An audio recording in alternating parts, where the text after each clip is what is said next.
Take whatever you thought you knew about this brand and throw it all away. The Arctic Wolf fifth wheel series from Cherokee appears to have essentially completely reinvented itself, and I feel that I have failed you folks because I somehow I missed it. I just didn't see it sooner. There's all these RVs out there, and I missed stuff. They have this is not your father's Arctic Wolf. This is like Arctic Wolf Generation 3.0. They've kind of gone back to the drawing board, new features, new floor plans, and all new look. And I think they really applied a lot of the feedback that you folks have been leaving them for the last couple of years. And I'm not telling you, this is the be-all, end-all of fifth wheeling. But definitely don't sleep on them and give them a look. So this model right here is kind of confusing. I don't know if I want to call it a bunkhouse, an office, a bath and a half. It's all of those things wrapped into one. It is this one twisted up Franken camper that can kind of do a little bit anything. You know who this strikes me as it could be really cool for? Is like homeschooling, mobile schooling families. You throw a Starlink system on the roof or whatever. Like, I could see this thing working. So the living room's a pretty conventional opposing super slide setup. I do like the updated pantrytainment. They've done a good job of just cleaning up the look of it, giving you some nice features there. The central vacuum with the electric dustpan is handy. Auto leveling, they've improved the solar package versus previous years. It's still modest, but it's a good battery tender. Enclosed heated belly, like standard dual air. All the big things you're looking for in a big fifth wheel are here. Looking better, and the fit and finish is righter and tighter than I've personally ever seen from Arctic Wolf. I'm not telling you anything is flawless necessarily, but let me know what you think about this. Give them a look. So I've seen things kinda like this before, but again, it never exactly like it. Sort of reminds me of a bunch of different things, but it doesn't exactly remind me of any one specifically.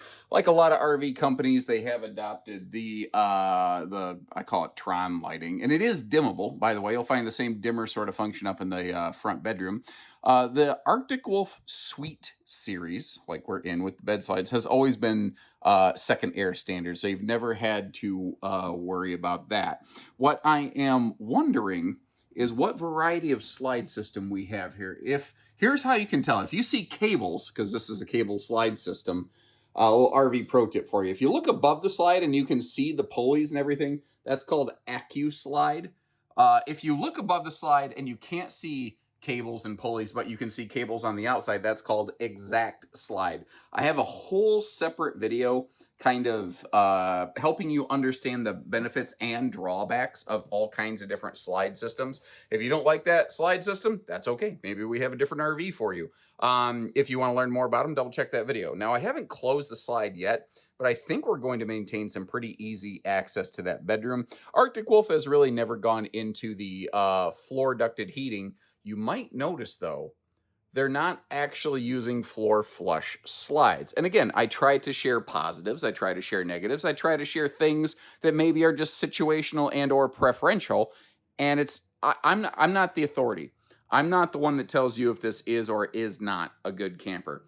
I'm just the one that tells you about the camper so that you can decide if it is or is not the right one for you. So if you don't like that little toe kick, don't get this camper. If that doesn't bother you, like frankly, I don't prefer it, but it's not a deal breaker for me. I can make it work. One of the things I do like on this one, especially being a family RV, well, any RV, I love the campsite window coverage. That is some monster panoramic window coverage over here, and it's got like a mirror skin coating on it. I also prefer how they got rid of the, for lack of a more salesy way to say it, cardboard and fabric kind of stapled together, valances and lambrequins and whatnot. If we get up here, actually, what this is metallic, which I think is actually kind of cool. It just feels a little more robust. Also, you may have noticed how they've updated to the blackout roller shades as compared to the previous zebra shades. My understanding, a lot of people have said, man, those zebra shades must be cheap. I don't think they are. I think they're actually very expensive. Oh, I didn't realize they had done this. They've updated to GE Profile air conditioner units. You know why that's cool? Not just the energy efficiency, but the fact that they have a heat pump built into them. So this RV has a second one of those 15,000 BTU cooling air conditioners with an integrated electric heat pump. Plus, it has the electric fireplace. This RV has 3 electric heating units in it. That's kind of awesome. I think that is very, very interesting. Now, the TV is on a bit of a swing arm pivot, so when I sit down here, the TV is going to look a little cattywampus, which sounds like a made-up word, but I guess is actually a real word. I don't know. But the fact is, if you're sitting at the dinette, you can watch it. They did high mount the TV, I think a little more than they had to, which sort of makes that in-between space look a little... like just, I don't know, little blank. The Tootsie Toaster down below, that's electric heater unit number 3 in here. And as long as we're staring over here at the kitchen slide, let's really dive through this. First of all, I really like the symmetry in the kitchen area, having the countertop space and the cabinets on both sides of the microwave and the stovetop. This is solid surface countertop material, by the way. And look at the location of the power outlets. Abso-freaking-lutely nailed it. Putting those just right down at the countertop level. That is how it's done right there. That's exactly what you should do. The sink, they've updated one of those like 5-piece smart sinks where it's got the veggie thinger and the dish thinger strainer and the cutting board cutter thinger and all those kinds of things. The electric dustpan is another thing I want to point out down here. You see where there's that footprint sticker? That's telling you that the big black box to its left is the central vacuum where you can hook up the pool cleaner hose. But to the right, that's what I call the electric dustpan because this RV is now carpetless, which is nice. You just sweep everything into it and it goes like Kirby, you know, from Nintendo, and you're good. Ooh, also very intelligent location for the fuse panel, not buried in a bunk room, not hidden behind a slide. I hope you never pop a fuse, but if you do, at least then you have easy access to it. Why do they have a second wine rack? We had one of those above the microwave. Why 2? Maybe just for aesthetics? Is there anybody who actually really uses the wine rack in an RV? I have this pervasive theory that RV manufacturers include wine racks because they think it sounds cool, but I don't think the vast majority of people actually use them. I think it's kind of just crappy wasted space. Maybe I'm wrong. I don't know. So first of all, diving into all the extra stuff in the storage, then we'll get back into all the other rooms. Easy access. Full extension drawers there below the dinette. And then over here in the island, I think almost every builder and their brother has finally started getting smarter about including a trash can, which I'm glad to see because I've harped on that for years. Probably in a response to the positive feedback people have been giving Brinkley RV for doing exactly the same thing. Although, if we're calling a spade and a duck, Cedar Creek really made a career out of doing that for years. Just for whatever reason, nobody paid attention or gave them any credit for it. Big spot down there. What would you do under that big old sink? This is not dishwasher prepped or anything like that, in case you were kind of curious. Working our way around here. The lower area of this is... Hold on. I swear, maybe I'm not drunk. I swear I pulled that open. Did that slide itself shut? Does it not? Okay, well, the RV is not level, but I'm a little surprised that doesn't catch itself. But hey, if you need extra kitchen counter space, it is there and it is available. So I guess that's not worth nothing necessarily. Decent overhead cabinet space there, although the cabinets don't go all the way to the ceiling, which a bunch of viewers have dubbed those the dust collectors, which I think is a bit of a fair name. And now, because the RV is extremely unlevel, I can't get that freezer door to hold itself open. And because the RV is extremely unlevel, I would normally just jam my shoe under the door, but I had to jam my shoe under the swinging pantrytainment center to be able to showcase that for you. So I ran out of shoes because I only wear 2 of them. I love all the drawer space in here, though. 7 big drawers right in this kitchen area. They really I mean, I think they did a heck of a job on the storage here. This is maybe one of the best kitchens that an Arctic Wolf I've seen. And then we get over here. First of all, I personally like swing open pantry tainment centers. I think they provide an excellent function in the RV and really maximizing space, making one area do two things with nothing wasted. But they took it up a little, adding like the little spice rack here, or it could be like where you stack some Kraft mac and cheese boxes or something like that, you know. Over in this space, I think they did this very well, and I like the extra horizontal wooden bar that they put in there just to keep stuff in place. Now, this tall area is there. Wow, I'm shocked there's not a power outlet over here for like a. Oh, they don't need a stick vac because they already have a central vacuum. I'm not shocked. I'm stupid. Anyway, but it's just a tall open space. It'd be good for brooms. I don't know. Maybe a jacket closet if they added a hanger. Ooh, ladies and gentlemen, do you know what these bad boys are? First of all, in case you're curious, yes, I am still walking around this thing without shoes. My feet are cold right now. But these right here, every single day on a Facebook group, somebody finds one of these in the drawer and they go, what is this? First of all, your dealer sucks for not telling you what these are. These are your slide out override bits. These are AccuSlide systems. Basically, this flexible thing is designed to bend over the top, plug into the drill that most of us had in the house, and open and close the slide without 12-volt power if needed, if the battery dies on the camper for some reason. The other thing you can use these for, though, is if you're looking for a little bit of wiggle room in the camper, you can just start getting some wiggle room in the RV. Like if you're doing a deal, don't get me a deal today. Anybody know the sales badger? Anyway, the other thing here is it's important to maintain your fitness, which is why I like to look at these like there's some kind of shake weight. When you have friends and neighbors come over, you just maintain eye contact with them and just start going,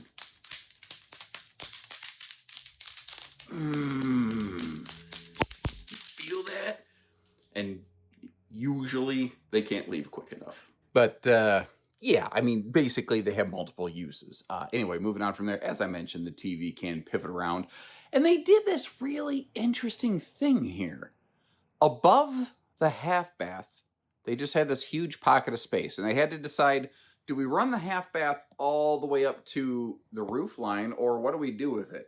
So if I go, go, gadget arms, and I extend you up here, you see that it's a mini loft. Now, I don't think that's a sleeper loft. I think that's probably going to be best utilized for just extra cargo, decorations, stuff that you're not going to use every day. That's my best guess on that. Move TV, get out the way. Working our way back here, we also have a move bunk, get out the way. 300-pound rated upper bunk down here. Well, this kind of thing I like about this room. It can kind of be or do anything. Like right now, I've almost got it in like second living room lounge desk mode. But I want to give you kind of a once over here and then give you some more of the details. Now, in this room, we do change over from the roller shades to the pleated blinds, but I like how they don't add any fancy pants window treatments around there so they don't get like knocked down by the kids. And thankfully, they actually do include a ladder for us, which gives us easy view into the other side of this loft, which again is just open air space. But I think you could do something with this. You would have to do something with it. Like, I mean, it could be, oh man, it would be a cat's favorite place to hang out, probably. But even if you just throw some backpacks and duffel bags up there, or if you get some totes and make it like a elevated kids dresser space, like it could do a lot of things. While we're over here, it's very high up because there's really nowhere else to do it. TV hookups over here on this wall. And as long as we're facing over here, one of the neat things this has going for it is a dedicated half bath. Now, again, as I've mentioned several times, sorry, get my arm out of the way. I kind of forgot where the camera was. So this weird little, yay, like Jurassic Park Brontosaurus arm move I made, that's what that's about. I got to hold the door open with my foot. Taking a look at the space around the half bath, it was a little tight for me being an adult. I think, though, for the most part, this is a room kind of dedicated for the littles. It's going to give them a place to go potty at night, to brush their teeth, to go to bed, and with it being a direct entry bath door, it cuts down on tons of foot traffic inside and outside the RV. but it grinds my gears that it doesn't have a privacy shade in a bathroom. Just doesn't feel right. And I might be wondering, how do we ventilate in here? Well, this RV has what I lovingly refer to as a fart chimney, where basically that's a bathroom vent fan that goes up between the two mini lofts that we have seen to vent. No, it actually ventilates out the sidewall, not between. Sorry, I want to get that correct. So it does have ventilation. Now over here, as you can see, you've got that removable ladder. There's all kinds of cubby storage space under it. You've also got this little mini desk. So if you're doing some homeschooling, or if you want to utilize this space as like maybe a home away from home office or something, I could see this providing a lot of different flex benefit. I am kind of curious, how would you use it? Now, this is the kind of stuff, it's so stupid. This is so stupidly avoidable. It's a big giant space, and it looks like it's supposed to be a closet, but there's nothing to hang clothes in there. It's just a big open cavity. And if you're RV shopping and you don't open it, you think, wow, huge closet in the kids' room, but then it's not. And that's the reason people get so frustrated with the RV industry. It's kind of like when you go to McDonald's and you see the picture of a quarter pounder with cheese in the menu, and you're like, oh my gosh, that looks good. And then you get the quarter pounder with cheese, and it doesn't look like it's on the menu, except the difference is that's like $6. This is like a lot more. It occurred to me as I went on my rant, I didn't actually know how much this RV cost. The good news, I leave you a link in the video description where whether you're curious or whether you're serious, you can double check the pricing. So we got the fold down bunk, we got the fold down couch, and you probably already eyeballed the bonus slide out trundle bed. Here's the really funny part. See the thickness of this? This is probably the most comfortable mattress in this RV, including the mattress up in the front bedroom. That would probably be one of the best places to sleep. Here's another cool thing you could do. If you notice, this sofa isn't exactly fully flat because it's all cushiony. Well, you take ye old trundle mattress, throw it on ye old fold down sofa, and congratulations, you got a nice place to chill out there. It is very lightweight. It's easy to move around. Obviously, you can just slide it around with your foot if you are so inclined, or take it out of there and have max storage down below if you don't need that trundle bed function. Spin you around like a record baby, awful slow here, as I do think it's time to move forward up into the bedroom bathroom. Nice chubby reflection of me up in that mirror. Now, I'm not exactly in the best shape of my life. I'm not in the worst, but that mirror is a little bowed like a fun house and makes me look a lot heavier than I actually am, which I don't appreciate. I always love it when you're in a fun house and it's like, wow, you look huge. You're like, thanks. I needed some other reason to be self-conscious today. That window, the big windows on the slide side's not opening. That's actually the same way Arctic Wolf has been for a number of years, but I thought I'd point that out. Now, moving upstairs, they redesigned their upper deck, like, again. There's things about it I like. There's things about it that I don't. I apparently left the sliding door to the bathroom closed, so we're going to get back to that in a minute. Again, GE Profile air conditioner up here with heat pump built in. Let there be light. Their bed slides look really funny. In the RV, it works normal. Outside, they look really tiny because they don't actually run the bed slide all the way down to the floor, which means the bed platform actually glides above a big box of fixed storage down below. But look what they did here. They gave this an extra long bedroom. They actually stole from what was originally the front closet, and they expanded the bedroom slide.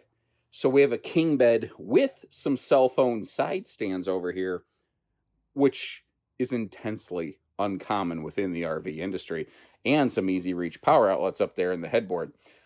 However, when they stole from the closet, they kind of came up with this alternative arrangement. I will say, this is my opinion. Again, I am not the authority. I personally, respectfully, do not prefer this front end bed arrangement. I understand the desire for the windshield because it looks really cool from the outside. Some people think, oh, the little reading nook is so cute. I think it's a very not useful space as compared to what it could be. Like, we've got lots of power outlets and stuff in here. And as you'll see, there's some good storage in this, but it's just not personally my favorite setup. So this is what they should have done, I feel, in the bunk room and in the pantry. Just a bar to hang stuff. Clothing is like my Uncle Gary. It likes to hang out at the bar. So stupid, but sometimes the jokes write themselves. Thankfully, they're including some of these stickers that say slide by the handle so we don't accidentally rip the door straight off thinking it's a swinging door. Over here, this is either extra closet space or stackable or combo washer dryer prep. So it does check that box right there. I also like how they did a good job in the bedroom here. You know, even though they kind of ate into the middle of what could be the closet, in my opinion. Oh, hey, checking out my shoes in the mirror over here. They were really good about utilizing all of that space. I also really like the open air pocket. A lot of manufacturers will block that in. That's shoes. That's useful. Air can be useful, guys. You know, you just don't think about camping like that.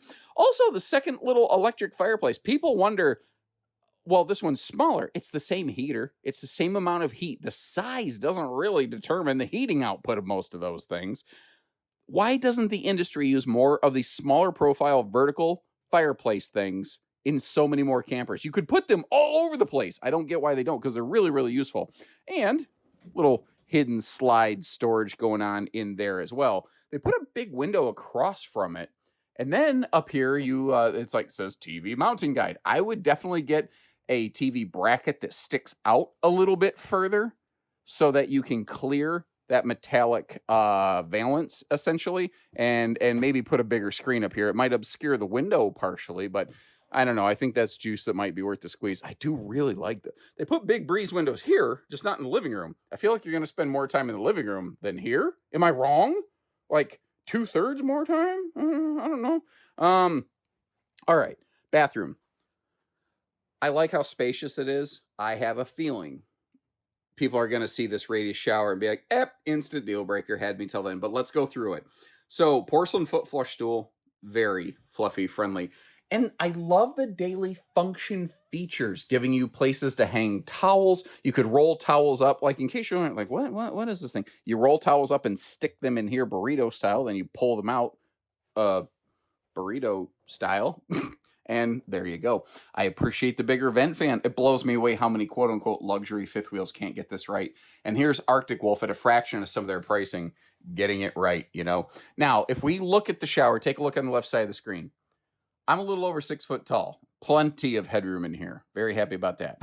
This is a larger profile radius shower. A lot of people don't realize they're not all created equally, but it is still a radius shower, which means it could be a little bit of an elbow bonk for some people. That might be a problem, you know. Another thing that kind of surprises me is the maneuver I was just able to pull, because this is a dual entry bed and bath. And my experience has been, although some people do prefer this, the majority of people do not. So why a manufacturer would consciously move towards something that people don't always prefer, I'm not sure. Nice ugly look at me right here in that nice little radius mirror, which is a medicine cabinet, by the way. And look at the extra bistro light over here in the bathroom. Okay, all right. Oops, didn't mean to smash that. All right. Yeah, okay. Road mode, right? Yeah, we're onto the road mode segment of the video. All right, so just closing the bed slide here. This is an AccuSlide system. One of the things with that is it doesn't like it when you occupy it while it's retracted normally. I'm going to say normally. I don't have official word on this from Forest River, from Arctic Wolf. But again, because what's under the bed, the big box, doesn't move, it might actually have support that some other slides like it do not. So what I can tell you is that I cannot professionally endorse and or recommend hopping in the slide and using it while it's retracted. I can only say use common sense, and you might be able to get away with it. Now, again, the pass-through bathroom allowing me to do some ghost float through the wall maneuvers, and I lost my balance and ended up sitting down at the very end of the bed just now, and it felt super sturdy. Again, I can't make an official endorsement that Forest River backs, but it feels pretty solid. Now, one of the things with cable slide systems, and if you watch my cable slide video, you'll see sometimes they can get a little slack in them. I hope you appreciate that. I'll go out of my way to showcase this for you. There's little adjustments up here where you can pull that slack out of it. And frankly, if you just touch the button, it'll just pull itself till it gets tightened up. It looks terrible. Like, I get it. You look at this, it does not look okay. I'm not trying to justify that. I can tell you it's not actually a problem. I can also tell you it shouldn't be that way. I'm not trying to defend it. I'm just trying to explain it. Fridge. Fridge is readily accessible, so that is nice, and you can very easily slide through here. However, you can get to the rear half bath via the outside door. The bunk room you're not going to be able to get to, because when that bunk room slide is closed, which it's currently not, I didn't do that because I'm on limited battery power, you won't be able to open the door from the half bath into the bunk room because the slide will be in the way. So we lose the bunk desk office multifunction room in its entirety. We maintain everything else. If you appreciate the road mode footage, give me a little like button on the video, or just be like, thanks, nerd. So as we start talking towing, one of the things that I noticed immediately is that this brand has gained some heft, and I'm not necessarily upset by that. Giving you another look at the generic weights and measures over there, I'll explain what I mean about that in a minute. They, Arctic Wolves historically were like almost concerningly light for their size, and it always made me wonder if it wasn't maybe missing a little bit of structure. In the what I called 2.0 Arctic Wolf generation, I never really saw major structural issues. They were just kind of riddled with fit and finish issues, like trim falling off all over the place. But they got it right. They got it tight. And now they've cleaned it up another level, and it's like they're growing up. It's like, you know, when you were a kid and you made all kinds of noise and you caused trouble because you're 22 years old and you're supposed to be a jerk when you're that age. It feels like Arctic Wolf is like 34 and starting to settle into a career. You know what I mean? Kind of that thing like, yeah, I guess I should finally grow up. I do have kids after all, you know? That's kind of what I'm feeling here. But this thing's 44 foot long, and the total maximum weight's over 14,000 pounds.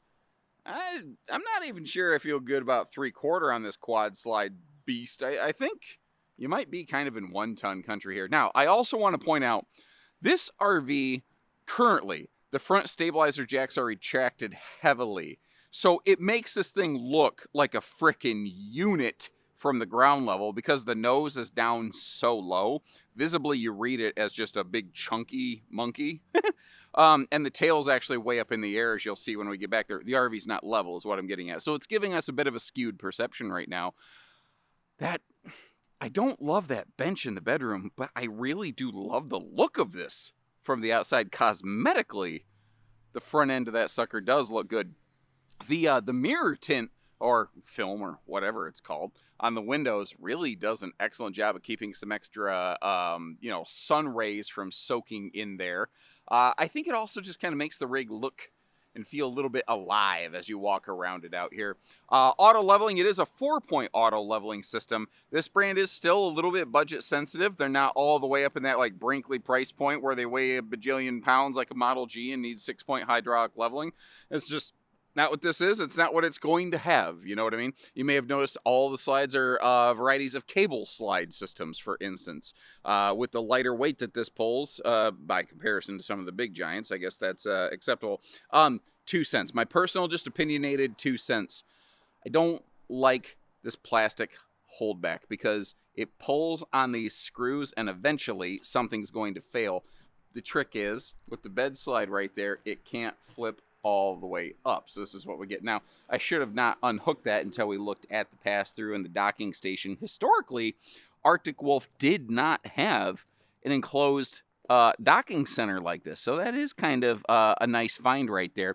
The underbelly of these is enclosed. It is forced air heated. I haven't looked, but I have to imagine this is a 2-headed sewer monster. I got to believe you actually have your fresh tank and then 2 gray and 2 black tanks due to the location of the kitchen versus the bathroom and the size of this sucker. But that's a thought. I want to tell you what I know, not what I think. When we get around the back corner here, I'll be able to double check that out. But I want to move slow so as to not make you sick. And look at that. Experience pays off, even on a model I haven't seen. So that's her bathroom, half bath rather, black and gray. it is not exactly in an awesome location under that slide, is it? So I guess plan accordingly. Although I do appreciate how they're giving us that sewer hose tube. Now, if I sound a little bit nervous here, it's because I'm basically about to get run over by the Excel paving dump truck, which, if you're in the local area, they do some of the best work of anybody who does what they do, essentially, so give them a call. But I do like the update to include the rear towing hitch. Now, this sucker is, I mean, you're 44 foot long, so you're probably towing 40 feet of RV behind you. By the time, you have a little bit of that gooseneck overlap with the bed of the pickup, plus the pickup length, you're long. You're long and strong and down to get the camping on. So plan your trips accordingly. That's one of the hiccups of having such a big RV, is that it can sometimes limit where you could even take the RV, both in terms of driving routes and parking spaces. Now notice, the campsite super slide, they could have tried to get cheap and put one awning over it. They didn't. Could you add slide awnings? Yes, you could, in case you were curious. If you appreciate little proactive answers to questions you didn't even ask, drop me a little like on the video. I don't know. They split the power awning, so we have more power awning space than one awning would ever allow. But the rear one, it's a little small. But I don't know that it needs to be more than that. It covers the second bathroom entry door and the camp kitchen space over here. Now, again, on camera, this camp kitchen looks like it is super high in the sky. And don't get me wrong, on a big fifth wheel like this, it is up pretty far. If you're tall like me, it's not a problem. If you are more gravity friendly, like my wife, it could be a bit of an issue. I do appreciate that they don't force a specific grill or griddle or something on you, because a lot of the ones that come equipped in RVs, frankly, kind of suck.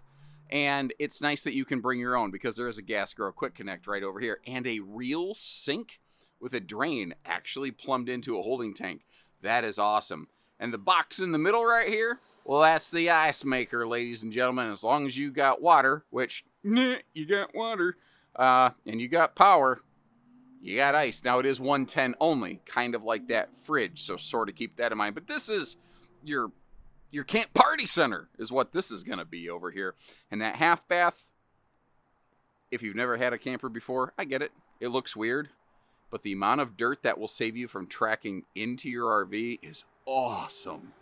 I got to say, like I said, I'm not trying to blow this out of proportion, something that it's not. Is this the greatest fifth wheel I've ever seen? Well, that's subjective, but I like what they're doing compared to what they were doing. I think I can see the progress here. I get what's going on. So if you want to learn more about one of these, double check the links in the video description. You'll find a way to jump to our website to double check pricing, availability, all of those handy features. And normally I would say I'd leave you links to other models with similar layouts, but I don't know that there's a lot necessarily like this. It feels kind of in that vein of that Sierra, Sandpiper, Heritage Glen, Hemisphere kind of world, but still uniquely Arctic Wolf. Like, it's hard to find an identity in this business, but they might have done it. I don't know. Maybe I'm just tired and jet lagged. Maybe I'm right. I don't know. Maybe it's in the eye of the beholder. So let me know what you think. Until next time, take care, stay safe, have fun, and happy camping, everyone.